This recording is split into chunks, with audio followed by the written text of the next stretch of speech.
اللہم صلی علی سیدنا محمد وعلی آل سیدنا محمد۔ وہ سب اسی میں ہیں جس دن دل سے ہو گیا، لیکن ایسی محفلیں کرتے رہیں گے، بیٹھے رہیں گے، یا میرے بعد میری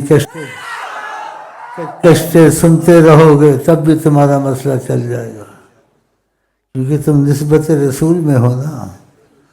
میرے بعد بھی چل جائے گا، میری کشتوں کو نہ چھوڑنا، اس کو سنتے رہنا۔ شیخ امین آقا جی کی طرف سے کیا کہتا ہے، پھر اس در سے بھی تم کو فیض چلے گا انشاءاللہ، ہاں پتہ چلے گا، ہاں، کیونکہ یہ جھوٹی باتیں نہیں ہے نا۔ آقا پہ کوئی جھوٹ بولے ایمان رہے گا؟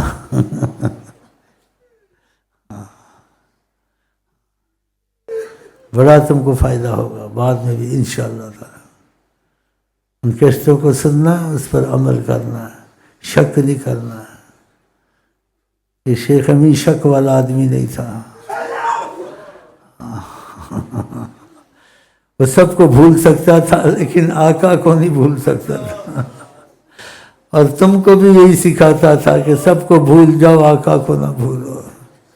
ہاں، ان کو نہیں بھولنا تو سچی محبت کرنا، ان کی مرضی پہ چلنا ہے۔